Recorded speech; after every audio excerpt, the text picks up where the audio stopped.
하나님 말씀 보시겠습니다. 하나님의 말씀은 에스겔서 30장입니다. 제가 준 성경은 구약 성경 1196쪽입니다. 할렐루야. 오늘 새벽에 나오신 여러분들 진심으로 감사합니다. 오늘께 하나님께 주시는 평강, 하나님께 주시는 음성으로 오늘도 주님과 함께 동행하며 승리할 수 있는 귀하고 복된 하루 되시기를 주님의 이름으로 축복합니다. 자, 오늘은 에스겔 30장 하나님의 경륜을 아는가 라는 제목 가지고 말씀을 나누고자 합니다. 에스겔 30장은 크게 저는 두 개에 달라고 보시면 좋을 것 같습니다. 1절부터 19절은 여호와의 날, 20절부터 26절까지는 애굽 왕의 패배라고 이렇게 보시면 좋겠어요. 자, 우리가 어제부터 29장부터 보게 되는데요. 29장, 30장, 31장, 32장까지 애굽에 관한 심판, 애굽에 대한 심판에 대한 것들이 이제 기록이 되어 있습니다. 29장, 30장, 31장, 32장 계속 보면서 제가 이런 질문을 좀 해봤어요. 아니, 애굽이 멸망하는 거하고 나랑 무슨 상관이 있을까? 그렇죠? 애굽 멸망하는 거고 나랑 무슨 상관이 있을까? 또 하나의 질문은 이거는 수천 년 전에 일어난 일인데 나랑 그렇게 와닿진 않는데 이걸 왜 하나님께서 이 성경에 기록하시고 이 4장에 걸쳐서 애굽의 멸망에 대해서 기록한 걸 보면서 굉장히 저는 신선했어요. 왜냐하면 다른 나라는 한 장, 2장이면 다 되는데 이게 애굽에 대해서 4장에 걸쳐가지고 이 멸망을 기록한 걸 보면서 이걸 굳이 이렇게 기록할 필요가 있을까? 저는 그런 생각을 하면서 말씀을 준비했습니다. 특별히 제가 볼 때는 진짜 꼭 필요한 것 같지는 않습니다. 우리가 어제 29장을 보면서도 애굽이 멸망한 이유에는 그들이 교만하였기 때문이다 라고 했고, 제가 어제 한 가지 말씀 안 드린 게 있는데 그게 뭐냐면 갈대나무와 같다 라고 해서, 그것이 뭐냐면 이 애굽이 이스라엘을 유혹하는 게 뭐냐면 자신의 강대함을 가지고 이스라엘 백성들이 하나님을 의지하는 게 아니라 누구를 의지하게 만들었냐면 애굽을 의지하게 만들었거든요. 그래서 그런 애굽을 하나님께서 갈대나무와 같이 비유하시면서 갈대나무처럼 너희는 갈대나무처럼 꺾이면서 그렇게 망가지게 될 것이다 라고 하면서 애굽이 멸망받는 이유에 대해서 2가지에서 정확하게 하신 말씀이에요. 특별히 오늘은 이 애굽이 전반부에 보게 되면 왜 멸망하는가, 그리고 그 멸망한 이유 중에 아까 말씀 이유에 의해서 그 나라들이 멸망하는 것과 하반부는 하나님이 어느 사람의 손을 들어주시는가 라는 게 바로 에스겔 30장이에요. 특별히 저는 오늘 이 30장을 통해서 드리고 싶은 말씀은 우리는 하나님의 경륜을 이해할 수 있는 삶이 되어야 되는 거예요. 저는 이 말씀 보면서 하나님의 그 경륜을 보는 거예요. 계속 전체적으로 볼 때 하나님께서 이 남유다가 멸망하면서 전체적인 나라들을 계속 심판하시면서 하고 싶은 말씀은 뭐냐면 하나님의 이 땅을 향한 이 땅에서 하나님은 경륜, 하나님의 뜻과 하나님의 섭리 가운데 역사를 진행하고 있다라는 것을 우리는 볼 수 있어야 되는 거예요. 그걸 마찬가지로 우리의 삶 속에서도 하나님은 내 삶 속에서 지금 어떻게 나를 인도하고 계시고 어떻게 나를 운행하고 계시고 어떻게 그 가운데서 나는 어떻게 반응하는 것일까라는 것이 오늘 우리가 하나님 앞에 질문해야 되고, 그것에 대한 대답으로 30장 말씀이 오늘 그것이 바로 우리에게 주시는 하나님의 말씀인 거예요. 우리가 살면서도 이런 생각하죠. 왜 하나님은 저 사람 편만 들어주실까? 저 사람은 잘 되고 저 사람은 뭔가 좀 잘 되는 것 같고 저 사람은 뭔가 다 이루는 것 같고 기도 응답도 받는데 왜 나에게는 이런 일이 일어나지 않을까? 뭐 이런 생각도 할 수도 있어요. 그건 뭐냐면 우리가 지금은 이런 이유 가운데 이런 어려움 때문에 이유를 잘 몰라요. 근데 신기한 게 뭐냐면 시간이 지나고 나면 그때는 이런 이유 때문에 이렇게 하셨구나 라는 거예요. 오늘 이 30장에 보게 되면 한 2개의 나라가, 큰 나라가 나오는데 하나는 애굽이고 하나는 바벨론이에요. 그래서 저는 30장 보면서 왜 하필이면 바벨론일까? 바벨론이 하나님을 잘 섬긴 나라도 아니고 심지어는 자기는 하나님께 쓰시는 몽둥이고 하나님께 쓰시는 도구였는데 그가 교만함으로 말미암아서 바벨론이라는 나라도 결국에는 멸망을 당하게 된 것이거든요. 그래서 30장을 보면서 제가 발견한 건 뭐냐면, 오늘 나에게 주신 삶의 영역 가운데 내 삶 가운데 하나님께서 이 경륜 가운데 나에게 이 허락하신 삶을 통해서 하나님을 기쁘시게 드리고 하나님의 영광을 돌리고, 결론적으로 뭐냐면 하나님의 손을 들어주는 사람이 누굴까, 어떤 사람의 팔을 꺾고 어떤 사람의 팔을 들어주시는지를 잘 봐야겠다. 오늘 저는 그런 말씀 보면서 참 저에게 은혜가 되었어요. 여러분, 오늘 말씀을 통해서 오늘 딱 하루만이라도 하나님의 경륜을 깨닫고 경륜을 발견하고 나에게 주신 이 삶의 영역에서 최선을 다해서 최고의 것으로 하나님께 영광 돌리는 귀하고 복된 하루 되시기를 주님의 이름으로 축복합니다. 자, 1절부터 5절까지 보게 되면 특별히 보게 되면 날이라는 단어가 굉장히 많이 나와요. 3절 보면 그 날이 가깝도다. 여호와의 날이 가깝도다.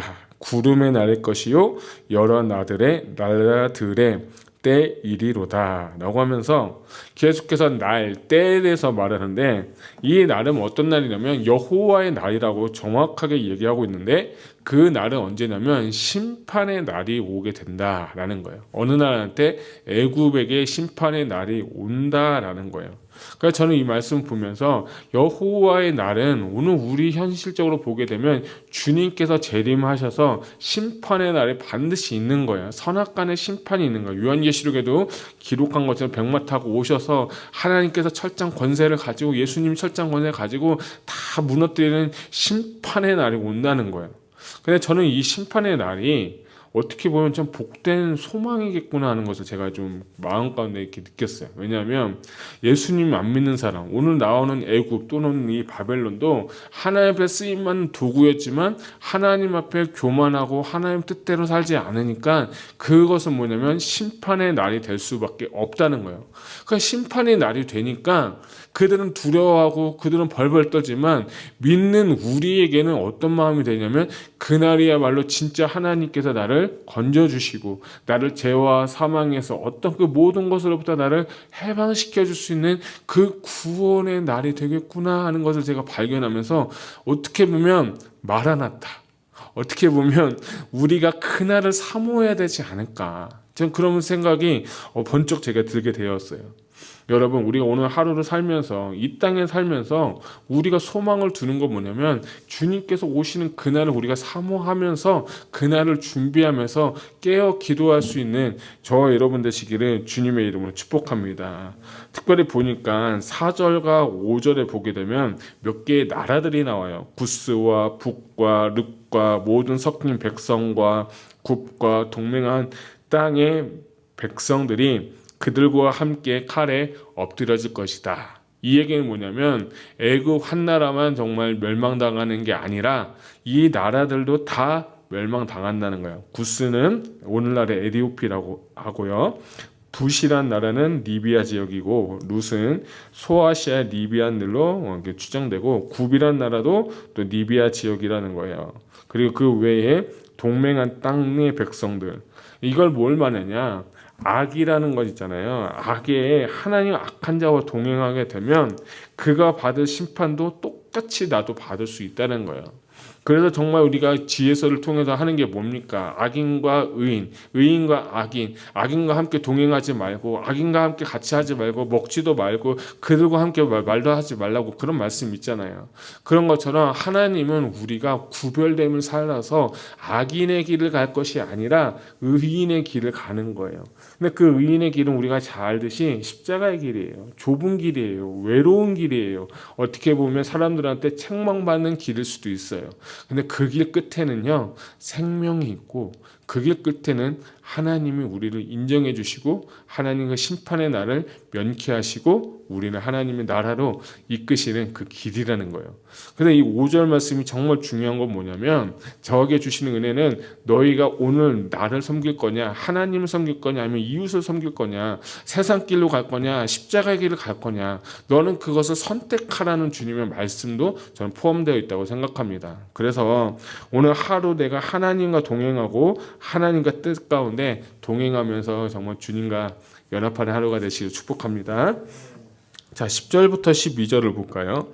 10절부터 12절을 보게 되면 이제 심판이 어떻게 이뤄질 것인가 라는 건데, 11절 보니까 그가 열어 나올 가운데서 강포한 자기 군대를 거느리고 와서 그 땅을 멸망시킬 때에 칼을 빼어 애굽을 쳐서 당한 자로 땅에 가득하게 하리라 라고 하면서 11절은 멸망을 시킨다, 칼로 멸망시키게 하고, 12절은 또 무슨 재앙이 있냐, 이거 절에 보니까 내가 그 모든 강을 마르게 한다라는 거예요.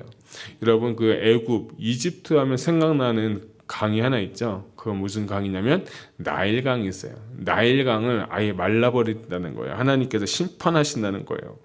칼로 망해서 죽고, 물이 없어서 기근에 망해서 죽고, 또 나아가서 팔리겠고, 정말 이 땅을 황폐하게 하겠다라고 하면서 하나님께서 심판을 아예 작정하시고 말씀하셨어요.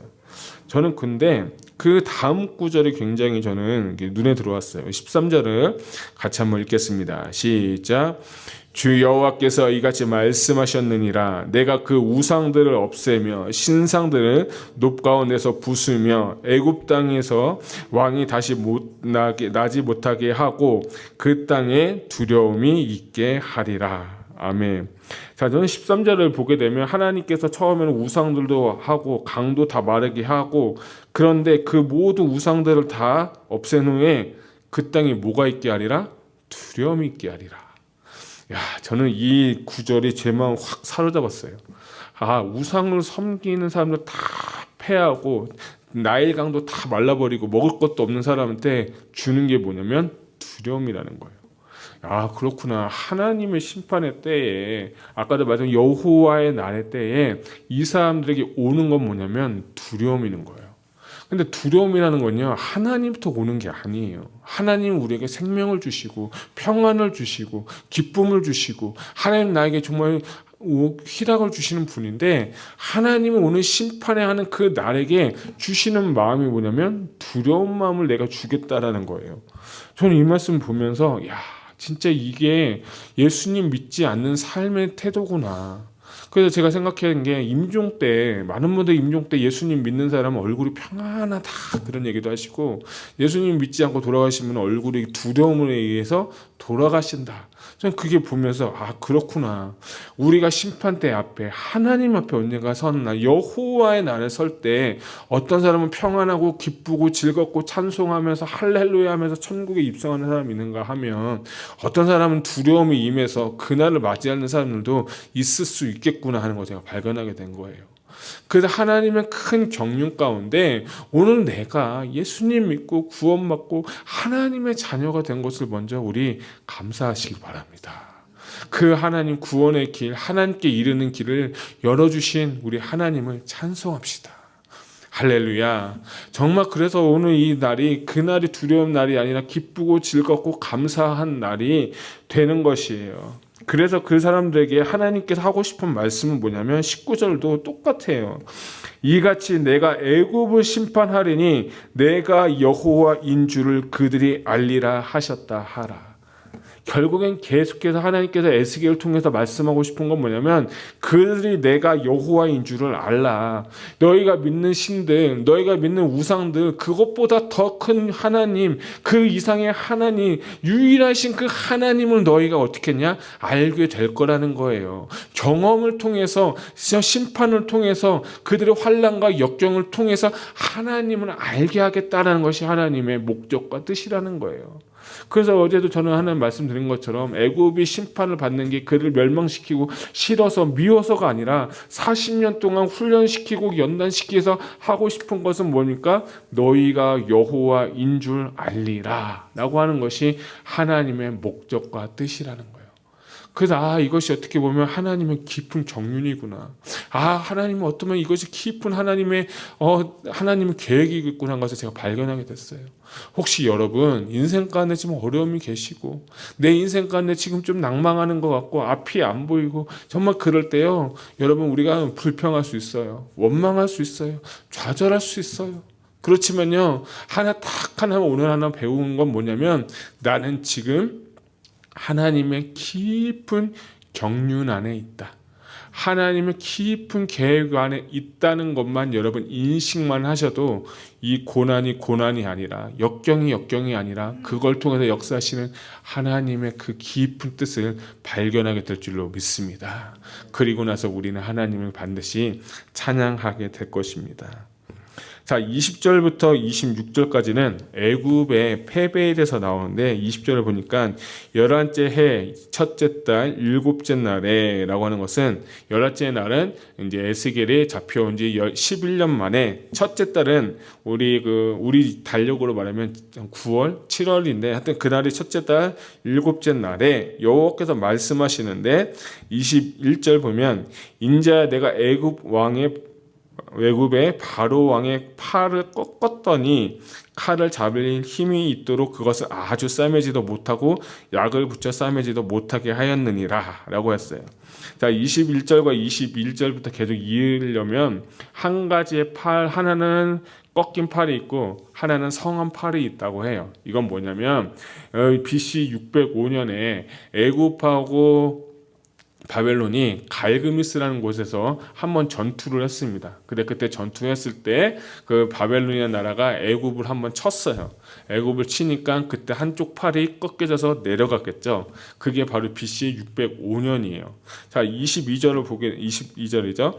주 여호와께서 말씀하셨느니라. 그러므로 주 여호와께서 말씀하셨는데 내가 애굽의 바로 왕을 대적하여 그 두 팔 곧 성한 팔과 이미 꺾인 팔을 꺾어서 칼이 그 손에서 떨어지게 한다라는 것은 뭐냐면 BC 584년도에 그때는 언제냐면 바벨론이 이 남유다 예루살렘을 완전히 포위했을 때 이 애굽 사람들이 남유다 사람 누구를 의지했냐면 애굽을 의지한 거예요. 그러니까 바벨론이 화가 나겠죠. 강대국인 이 바벨론이 화가 나서 일시적으로 이 남유다에 있는 예루살렘 성을 포위를 잠시 해제한 후에 군대를 다 이끌고 어디로 가냐면 애굽으로 내려가 가지고 580년 4년경에 이 애굽 땅의 모든 것들을 황폐하게 무너뜨려 버려서 그때 하시는 말씀이 뭐냐면 한 팔과 꺾인 팔 다 성한 팔과 꺾인 팔을 다 그의 칼이 그 손에서 떨어지게 하고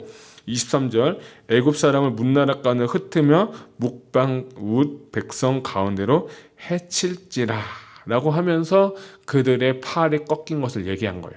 그 다음에가 중요한데 24절 보니까 내가 바벨론 왕의 팔을 견고하게 하고 내 칼을 그 손에 넘겨주려니와 내가 바로의 팔을 꺾으리니 그가 바벨론 왕 앞에서 고통하기를 죽게 한 자의 고통하듯 하리라 라고 했어요. 그러니까 이 20절부터 26절까지는 팔이 계속해서 반복해서 나오면서 어떤 사람의 팔을 들어주고 어떤 사람의 팔을 꺾인다는 거예요.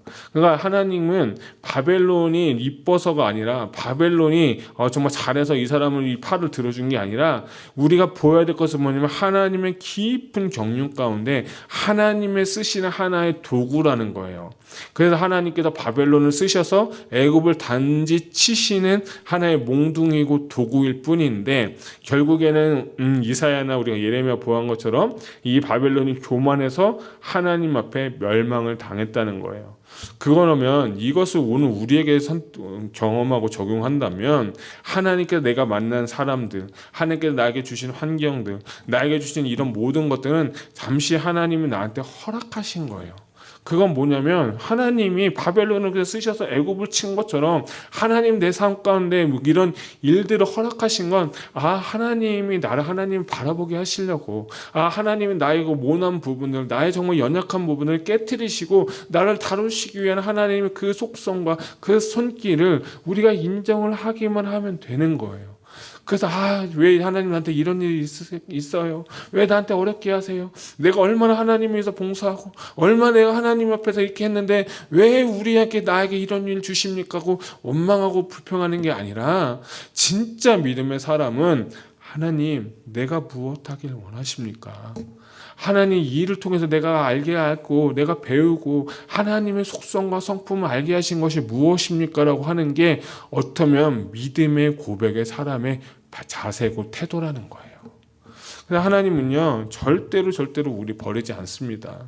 절대로 하나님 우리 외면치 않으십니다. 하나님이 외면하는 것 같지만 그럼에도 불구하고 하나님은 여전히 천천히 우리를 눈동자같이 지켜보시고 우리를 살펴보시는 분이 누구냐? 하나님이세요.